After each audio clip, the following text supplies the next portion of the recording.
The man's paradise, where orgies in luxurious palaces last endlessly, and the most beautiful women are always ready to please their master.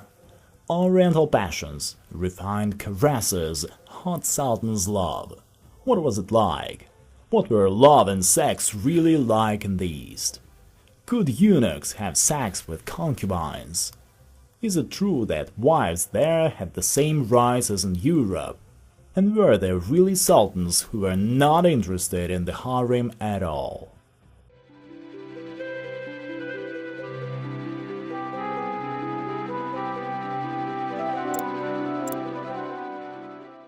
Meet our protagonist, the wife of Malkoçoğlu Bali Bey, the real one, not from the series. Yes, that one Bali Bey from the Magnificent Century series, the conqueror and warrior whose name made the whole Europe tremble. Well, her name was lost in centuries, unlike her story, which was one of the main sex scandals of the Ottoman Empire. It is known that she wasn't an ordinary girl. She was a member of the Ottoman dynasty, the granddaughter of the Sultan Bayezid II, and her husband's cousin. She was married at an early age to Bali Bey, whose family was a dynasty of warriors and faithfully served the sultans for several centuries. It was customary. By the way, in the 17th century, Sultan Ibrahim's daughter, Fatma Sultan, was married when she was 3 years old. Already at the age of 4 she became a widow. Her husband was killed by order of the Sultan, and then she was married a second time, to Admiral Fazil Pasha, who, however, was immediately sent abroad. By the age of 16, her second husband also died, and she became a widow again. That's the fate. Women in the Ottoman Empire spent their lives in seclusion, in the company of slaves and children. Girls rarely got an education in the family. Very few of them could read and write, although they knew the prayers by heart. Mothers usually began to prepare for the weddings of their daughters when they were just born. Sometimes family who wanted to be related promised to marry their children when they were still babies. Upon reaching the age of 12 or about this age, girls covered their faces with a veil and were marriageable. They were married off without their consent. However, boys were not asked for consent to marriage either. The groom didn't even see the bride's face before the wedding and didn't talk to her. An ordinary Muslim was allowed to have 4 wives, in case he would provide every wife with a separate and equal maintenance and decent living space. The Sultan had the right to have from 4 to 8 wives, but the number of concubines in the harem was absolutely unlimited. What is the first thing that comes to mind when you hear about love and sex in the Ottoman Empire? Of course, you think about huge harems where the Sultan spent days and nights having fun with his obelisks. According to the expense books, we can see that Suleiman the Magnificent officially had 167 concubines in 1552. He didn't even see most of them in person that year. He didn't see many of them later. In the 19th century, their number increased to 900. And now, add to this number more slaves and servants. So, it turns out that about 1,000 people lived in the harem of the Topkapi Palace. The Sultan's mother was in charge there. To disappoint the inflamed male imagination, we hasten to explain. Harem means only the female part of the Muslim dwelling. Islam forbade women to see male non-relatives. That's why the inhabitants of the Ottoman Empire had to allocate separate rooms to their wives, children, sisters, and other female relatives and slaves. Can you imagine what was the life in this exclusively female team, where they also fought for the attention of one man? There was the only way to make a career in a harem. We should say that many women really perceived the harem as an opportunity to make a fabulous career, to become the wife of the most powerful ruler or the mother of a sultan. A dream, a fairy tale for a commoner whose only trump card was beauty, a kind of social elevator. There reigned a strict discipline in the harem. The girls were schooled in literacy, versification, the art of dance, and of course techniques of physical love. The ethnic composition of the slaves was very diverse. The girls of North Africa from the Berber tribe were appreciated for their passion, and Slavs for their beauty. But all of them tried like hell to attract the attention of the lord. On the other hand, the Sultan never openly showed his interest in any of the concubines. A servant did it for him, guessing the will of his master by the gleam in his eyes. To prepare a new one for the Sultan's bed, she was taken to a hammam, where the body hair was removed with wax. She cleaned herself up and went to the Sultan's chambers. Interestingly, the concubine and the Sultan were not alone in the room all the time. Servants stood next to the bed with torches to illuminate the chambers. Nevertheless, there were sultans who were completely indifferent to the beauty of the inhabitants of the harem. So, Sultan Osman III in the 18th century ascended the throne at the age of 55, and he hated women. It is assumed that the reason was his impotence. The first thing he did when he came to power was to send all the singers and dancers out of the harem. To avoid women, he put on shoes with gold and silver nails. At this clicking sound, the inhabitants of the harem panicked and ran away. 3 times a week, Osman III left the palace for Istanbul. These days, female residents of the city were forbidden to leave their homes and wear beautiful clothes, even behind closed doors. By the way, if the Sultan didn't pay attention to the concubine, after 9 years she had the right to receive the permission of the master and go free. Her status of a free person was certified in writing. In this case, as a rule, they found a good husband for her, bought a house, gave a considerable dowry, and provided her with regular payments from the treasury. The Ottoman nobles considered such marriage a great success. After all, these beauties had a wonderful upbringing and connections at court. The author of the History of the Ottoman Empire, Nicolas Yorga, quotes the words of a French diplomat who visited the court of the Ottoman Sultan. Women play a big role in this empire. Suffice to say that 100 years after the reign of the Suleiman the Magnificent is called the female sultanate.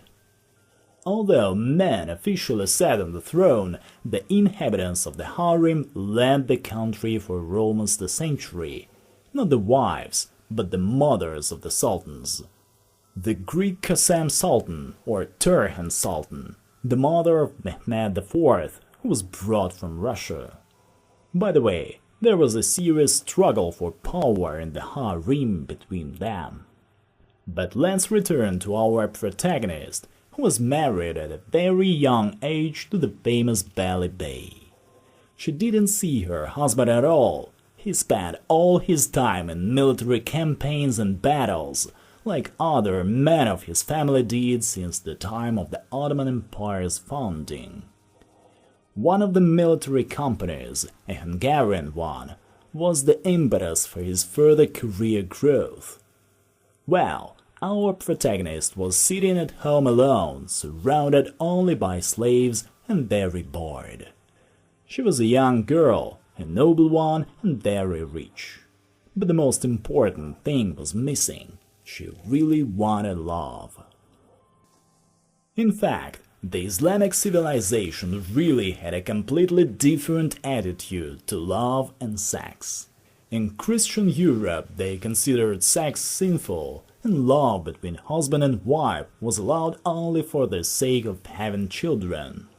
In Russia, they even took off the cross to have sex. But in the Islamic East, on the contrary, physical love was considered a natural continuation of spiritual love. The Persian poet, Sufi and Sheikh al-Islam al-Ansari wrote a treatise, A Happy Muslim Marriage, in which he claimed that love is flawed without intercourse. If you didn't love and didn't know passion, then you are one of the stones of the desert. Refusing physical relations, a Muslim declines the gift of the Almighty. That means to insult him. So, in the East, European platonic love was something perverted. Before lying with a concubine or wife, an Ottoman necessarily got the blessing of the Almighty.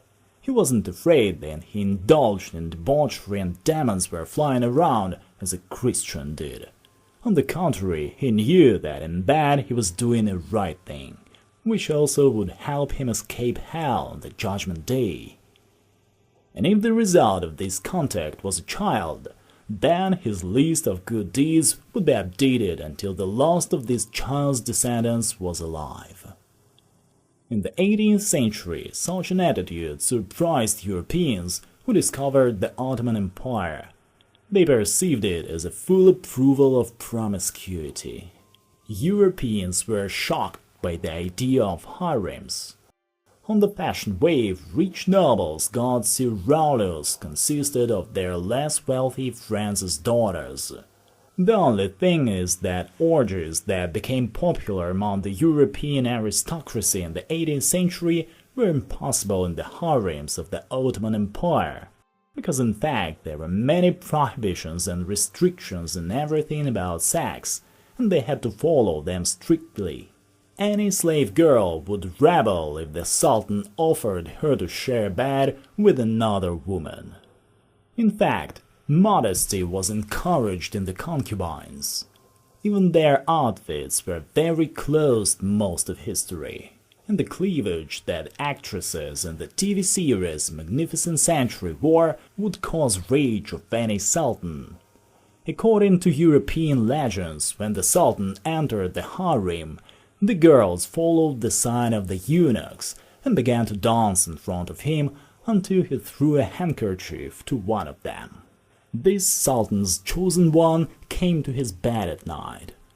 But in fact, eunuchs and the Sultan's mother themselves often chose the one who would spend the night with the Sultan. Of course, sometimes he really chose a beauty on his own when visiting the harem. Tradition also prescribed that those who met on the love bed sent each other tender poems, even if they met only for intercourse for the first and only time in their lives. Sultan Murad III is considered the greatest corner pleasures hunter among the sultans. Historians still cannot tell the exact number of his children. There were approximately 106 to 130 of them. His reign was a golden age for slave traders who sold slaves to the palace at the highest prices. But let's return to our young protagonist, who hadn't seen her husband for years and dreamed of love. She was 18 years old when she saw a beautiful young man one day and fell in love with him. She was so happy when her slave girl delivered his poems dedicated to her beauty. She read them again and again. Finally, she was insanely happy.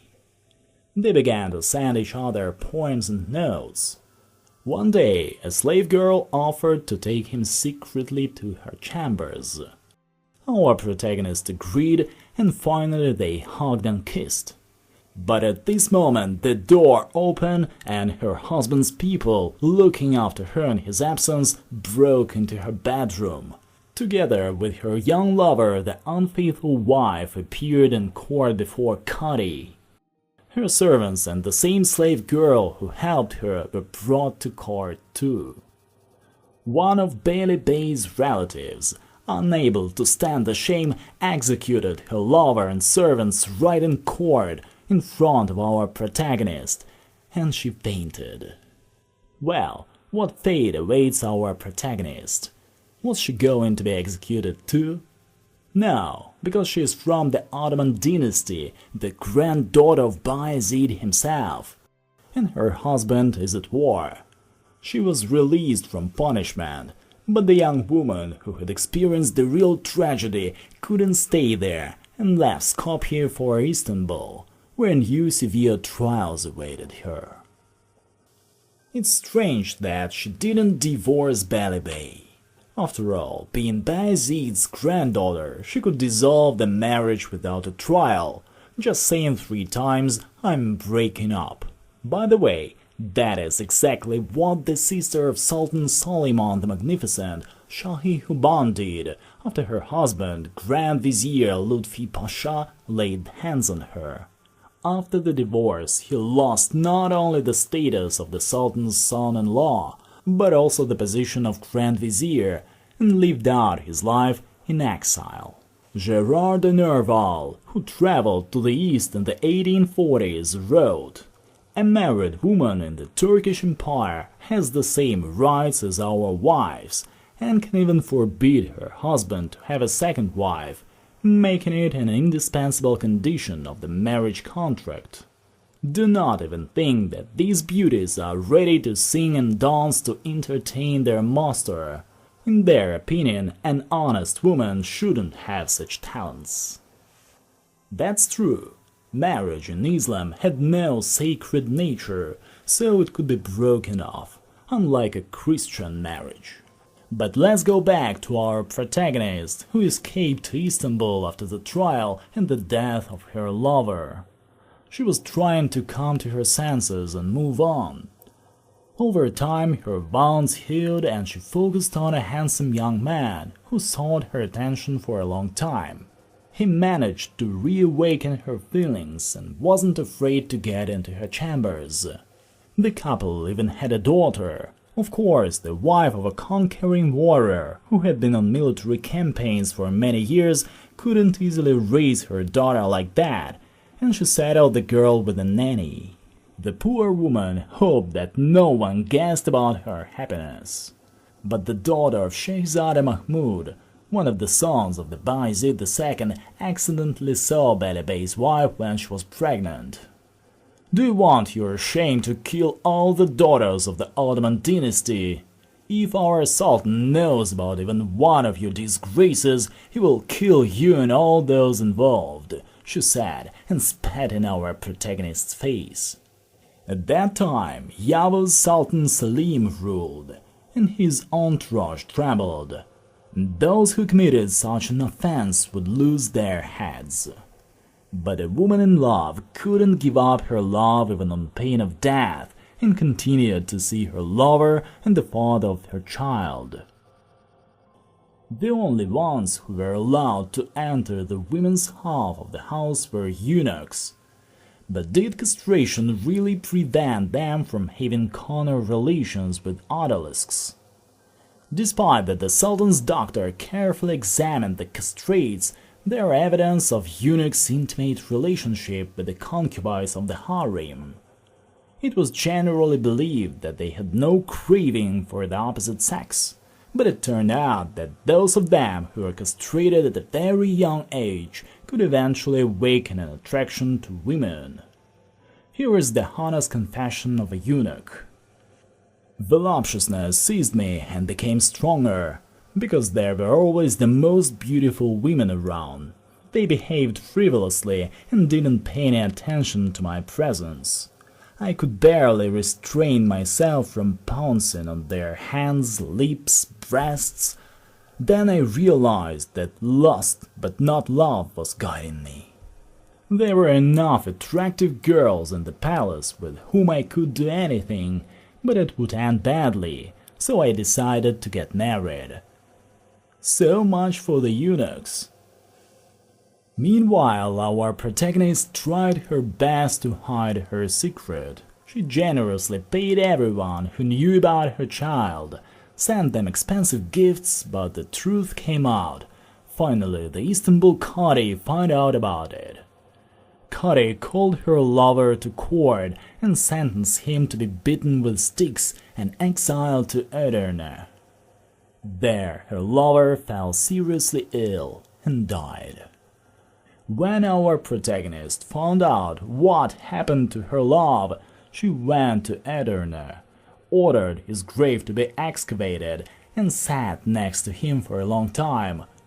According to rumors, she went insane and even tried to make love to him. We learn the story of our protagonist from a document found in the archive of the Topkapi Palace in the 50s of the last century. This document described in detail what Bali Bey's wife did. According to this document, the poor woman seemed to have lost her mind.